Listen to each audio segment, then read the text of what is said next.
I enjoy figuring out what that person's about.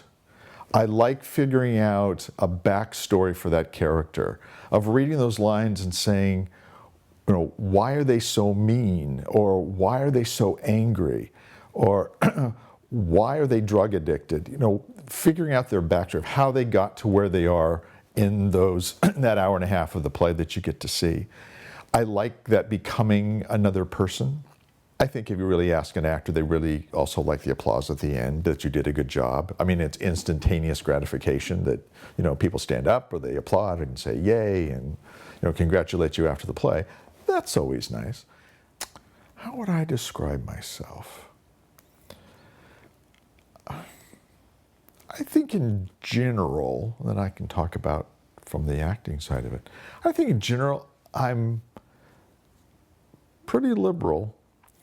I have a pretty good sense of humor. I see I like sort of that classic, I like people that tell jokes, but I also enjoy sarcasm. I think sarcasm is very funny if well done, if it's not mean. I think I'm probably more witty than funny. I'm not a joke teller. I enjoy people's jokes, but I think I'm more witty than funny. I don't think I'm overly gregarious, but enjoy people, being with people, all kinds of people.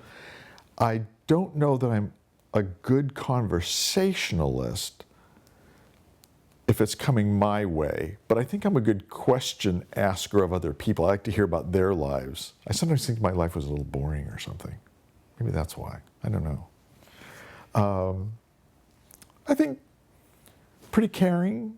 I see, and I think this kind of carries over into the acting part, I think I pick up on people's emotions a little quicker than other people do by what they say and what they do and how they act and how they sit and what are they doing physically and facial expressions. I think I pick up on that more than a lot of people, because when I notice it, I think other people are running over what I'm seeing in that person of how they might be feeling and why would you say that to someone who looks like they're feeling that way? I think I pick up on that a little bit more, which I think some of those can help in acting. Because if you watch enough people and listen to enough people, I think you have a bigger range of who you can choose from. That in this part, I'm going to sort of act like that guy I met at that cocktail party that I thought was kind of obnoxious, and my character's sort of obnoxious. I think it's easier to pull. It's easier for me to pull from that because I kind of watch people. Because I think because in a conversation I can hold my end up in a conversation, I think some people are surprised at how quiet I am sometimes. That I can sit and listen at a cocktail party. I don't need to be the center of attention, and I'll just listen and watch. So I think some people sometimes think that's a little odd of why is he kind of funny and talkative, but now he's not. And I think I'm more the now he's not. I don't think I'm a big conversationalist.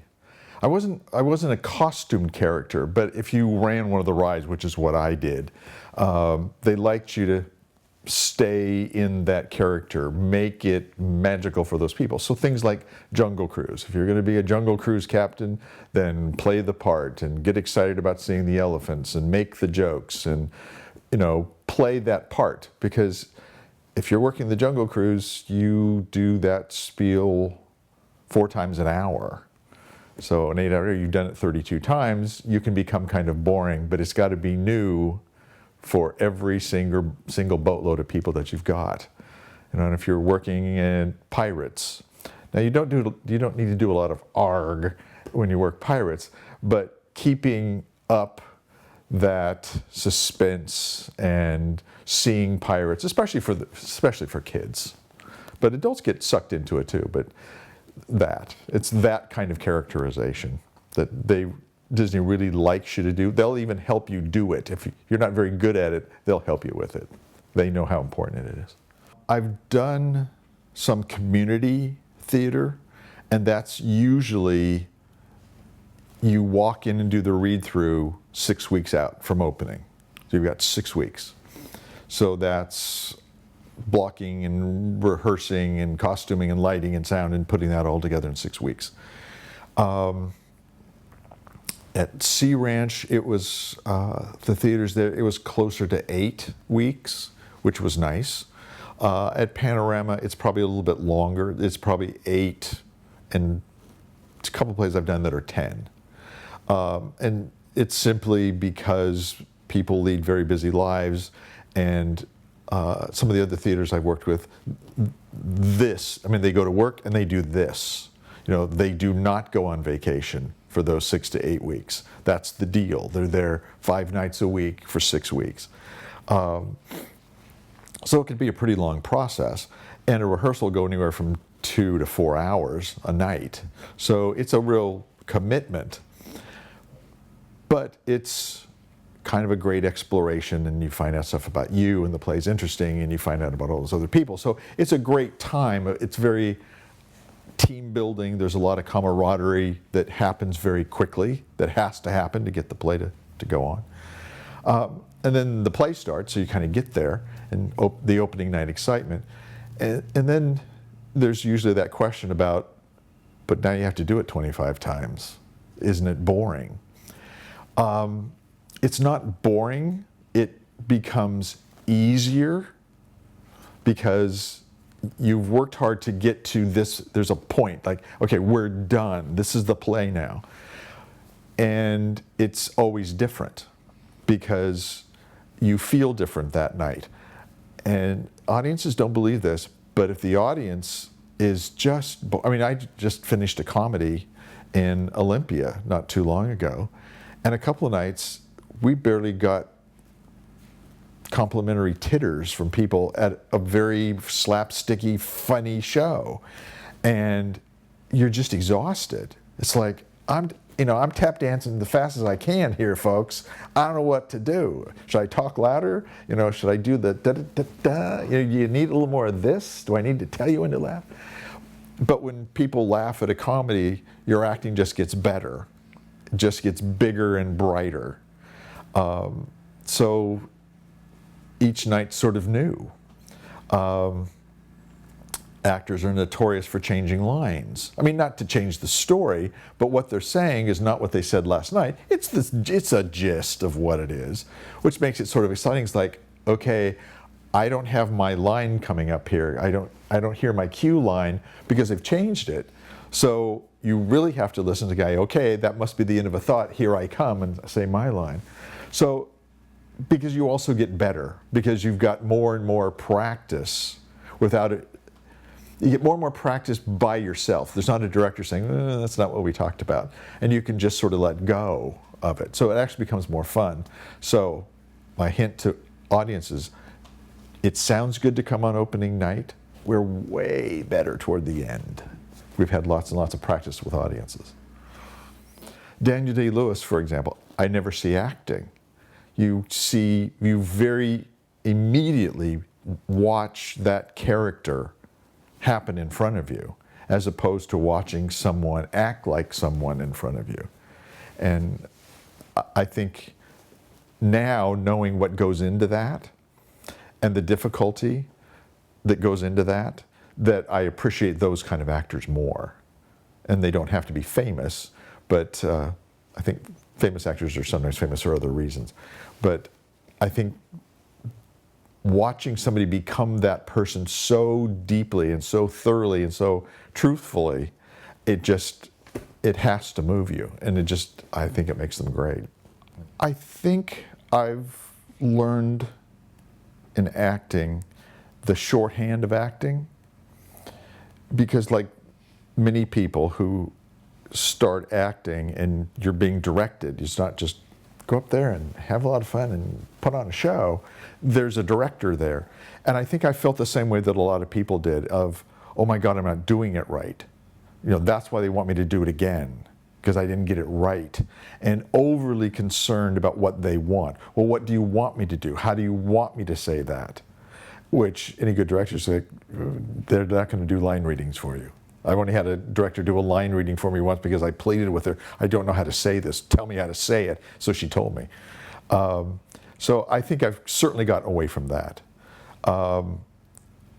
There's some technical things about acting, about, you quickly learn where's the light. You have to have the light on you or they can't see you. The whole don't turn your back, if you need to pick up the thing off the floor, watch where your butt is. The audience is not interested. Things with props that you've got to get the prop thing out of your mind, because otherwise the prop will become the star. And if you're going to go to the refrigerator and get something out and prepare a plate, and I've had to do that, it can't look like I'm thinking about going to the refrigerator and putting the things on the plate. It's got to happen while you talk, because nobody stops talking to someone in the kitchen with them if they're making a sandwich. They don't go, I have to make a sandwich, don't talk to me. And it's how do you make the words right as well as the action. That becomes very important.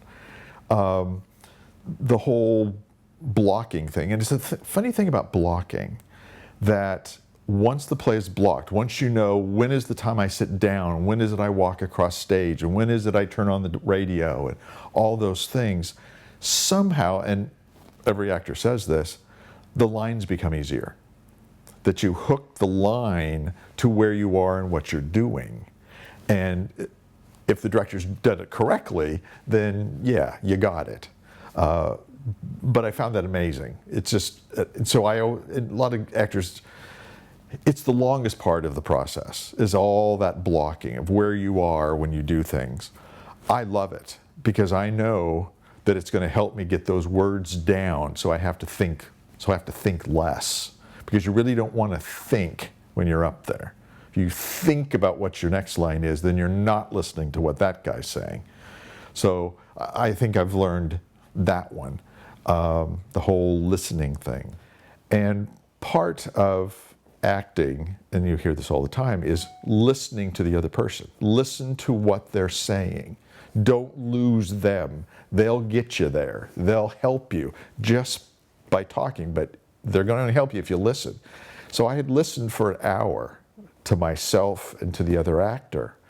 And we got to that point and something just exploded. And there it was.